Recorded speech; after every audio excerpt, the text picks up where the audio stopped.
Hello students हम कर रहे हैं class 6 science 2026-27 half yearly exam. चलिए स्टार्ट करते हैं। सेक्शन ए क्वेश्चन 1 है आपका, which of the following is the example of dicot plant. तो इनमें से डाइकॉट प्लांट का कौन सा एग्जाम्पल है? ऑप्शन है आपके वीट, मेज, किडनी बीन, गार्लिक। तो इसका करेक्ट आंसर है किडनी बीन। किडनी बीन एक डाइकॉट प्लांट है। अगर हम राजमा को देखें, किडनी बीन को हिंदी में राजमा बोलते हैं, अगर हम राजमा को ब्रेक करें, भिगा के तोड़े, तो राजमा दो इक्वल हाफ में टूट जाएगी, यानी उसमें दो सीड्स देखने को मिलेंगे। जबकि हम वीट को, मेज को और गार्लिक को अगर तोड़ेंगे तो दो इक्वल हाफ में नहीं टूटेंगे।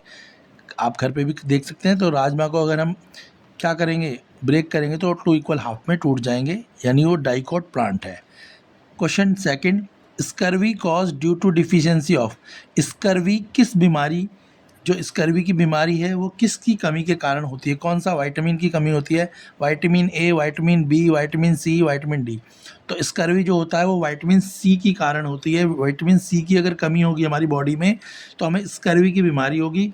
स्कर्वी में क्या होता है, हमारे जो मसूड़े होते हैं, दांतों के गम्स जो होते हैं, ब्लीडिंग गम्स जो होते हैं, उनमें से ब्लीडिंग निकलने लगती है, खून निकलने लगता है। देखा होगा कई लोगों के दांतों से खून निकलता है, मसूड़ों से। या अगर उनके कोई चोट भी लगेगी तो जल्दी से ठीक नहीं होगी, यानी उनके वुंड्स भी ठीक नहीं होंगे। अगर किसी के भी मसूड़ों से खून निकल रहा है तो उसे स्कर्वी की बीमारी हो सकती है, और वो किस कारण से हो रही है? विटामिन सी की कमी के कारण हो रही है। क्लियर है? क्वेश्चन थर्ड है, pick the odd one out from the given combination.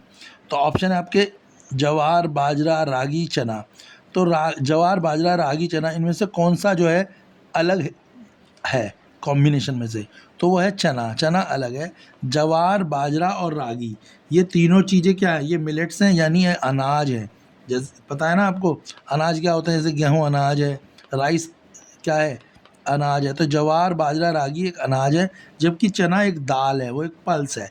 तो इसमें ऑड वन आउट में पल्स जो है, यानी चना जो है, इसका करेक्ट आंसर होगा ऑप्शन डी। क्यों होगा? क्योंकि जवार, बाजरा, रागी ये अनाज है और चना एक दाल है। क्लियर हो गया? क्वेश्चन फोर्थ है आपका। Question fourth, the needle of magnetic compass rest along the dash condition.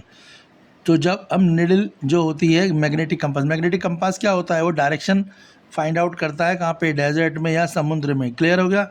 जब हम ओशन वगैरह में जाते हैं तो मैग्नेटिक कंपास के थ्रू क्या करते हैं? डायरेक्शंस को फाइंड आउट करते हैं। तो अगर कोई जो कंपास है अगर वो फ्रीली है, मतलब उसमें कोई डायरेक्शन सर्च कर नहीं कर रहा और वो फ्री है या रेस्ट पोजीशन में है, तो रेस्ट पोजीशन में डायरेक्शन जो होगी हमेशा उसकी नॉर्थ साउथ होगी। याद रखना। तो यहाँ पे लिखा होगा needle of the magnetic compass rest.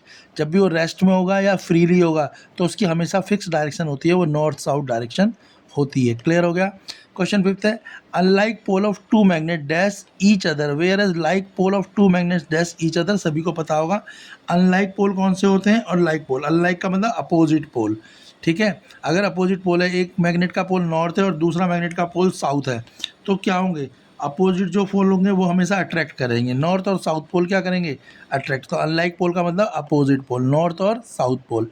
Where as like pole, like pole का मतलब सेम पोल या मैग्नेटिक पोल भी कह सकते हो। और टू मैग्नेट वो क्या करेंगे? वो हमेशा रिपेल करेंगे। तो क्वेश्चन फिफ्थ का आंसर होगा ऑप्शन बी। अनलाइक यानी अपोजिट पोल क्या करते हैं? अट्रैक्ट करते हैं, और सेम पोल हमेशा रिपेल करते हैं। तो option B is the correct answer question fifth का। नेक्स्ट क्वेश्चन देखते हैं, क्वेश्चन सिक्स। MCQs के बाद हम बड़े क्वेश्चंस भी करेंगे जो बोनस क्वेश्चन होंगे। चलिए क्वेश्चन सिक्स देख लेते हैं। क्वेश्चन सिक्स है आपका SI unit of length is. तो SI यूनिट जो है लेंथ की वो है आपकी मीटर। तो क्या है SI यूनिट लेंथ की? Metre. Option B METRE, metre. Clear है? और मीटर जो होती है वो क्या करता है? वो मेज़र करता है डिस्टेंस और लेंथ को। ठीक है? अगर हमें किसी चीज़ की लेंथ नापनी है या किसी चीज़ की दूरी नापनी है तो हम उसको मीटर से क्या करते हैं? मेज़र करते हैं। क्लियर? तो क्वेश्चन सिक्स का आंसर होगा option B METRE। Option D गलत है, उसकी स्पेलिंग गलत है। क्लियर हो गया? नेक्स्ट है question seven, anything which occupy space and has mass is called. कोई भी चीज़ जो इसमें जो स्पेस को कवर करे और उसमें मास हो, उसे क्या बोलेंगे? उसे बोलेंगे matter. Option C correct answer है कि कोई भी चीज़ जिसमें जो स्पेस को क्या करे, ऑक्यूपाई करे और उसमें मास हो, उसे बोलते हैं मैटर। चाहे वो सॉलिड हो, लिक्विड हो, गैस हो, तीनों चीज़ों में क्या होता है, जो मैटर होती है वो ऑक्यूपाई करती है स्पेस को। क्लियर है? नेक्स्ट क्वेश्चन देखते हैं। Question 8, material which can be easily compress are called. जो मटेरियल इजीली कंप्रेस होते हैं उन्हें क्या बोलते हैं? तो जो इजीली कंप्रेस मटेरियल है उन्हें बोलते हैं हम सॉफ्ट मटेरियल। ऑप्शन डी इसका करेक्ट आंसर है। एग्जाम्पल हो सकते हैं सॉफ्ट मटेरियल के आपका स्पॉन्ज, कॉटन। तो स्पॉन्ज और कॉटन क्या है, ये आपके सॉफ्ट मटेरियल हैं। और जो कंप्रेस ना हो, ये इजीली कंप्रेस होंगे तो सॉफ्ट मटेरियल, जो नॉट इजीली कंप्रेस्ड होंगे वो हार्ड मटेरियल होंगे। तो क्वेश्चन 8 का आंसर तो ऑप्शन डी है, सॉफ्ट मटेरियल। अगर हार्ड मटेरियल पूछ लेते, अगर बोल देते नॉट कंप्रेस्ड इजीली, तो होते हार्ड मटेरियल, उसका एग्जाम्पल होता आयरन। क्लियर है? तो सॉफ्ट मटेरियल इसका आंसर है क्वेश्चन 8 का। एग्जाम्पल हो सकता है इसका स्पॉन्ज और cotton. Question 9, butter paper is the example of. तो देखो बटर पेपर क्या होता है, तो बटर पेपर जो है ऑप्शन में है यहाँ पे ट्रांसपेरेंट, ट्रांसलूसेंट, ओपेक और सॉल्युबल मटेरियल। तो बटर पेपर जो है वो एक ट्रांसलूसेंट मटेरियल है, तो ऑप्शन भी करेक्ट आंसर है। Butter paper is a translucent material. Translucent material वो होते हैं जिनमें लाइट तो पास होती है, मगर अगर हम दूसरी तरफ देखें तो हमारे को क्लियरली दूसरी चीज़ें विजिबल नहीं होंगी, वहाँ पे हमें ब्लर देखने को मिलेगा, ब्लर रहेगा अपोजिट साइड। क्लियर है? तो ट्रांसलूसेंट मटेरियल वो मटेरियल है जहाँ पे लाइट तो कैन पास, बट जो अपोजिट साइड है वो थोड़ी ब्लरी होती है। Question 10, what is the most important character needed to explore science.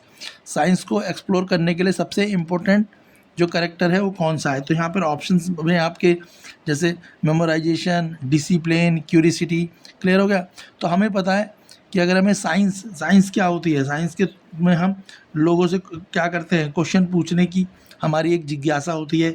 हमारे आसपास या वर्ल्ड में जो दुनिया में जो चीज़ें हैं उनको ऑब्जर्व करना, ये सब भी क्या है, साइंस के अंडर ही आता है। क्लियर है? डिस्कवरी करना, एक्सपेरिमेंट करना, ये सब भी क्या है, साइंस के अंदर आता है। तो जो मोस्ट इम्पोर्टेंट कैरेक्टर है साइंस का, जिसमें हम लोगों से क्वेश्चनिंग पूछ सकते हैं, दुनिया को ऑब्जर्व कर सकते हैं, एक्सपेरिमेंट कर सकते हैं, डिस्कवरी कर सकते हैं, तो उसे बोलेंगे क्यूरिसिटी। तो क्वेश्चन 10 का आंसर हो जाएगा option C, curiosity is the correct answer.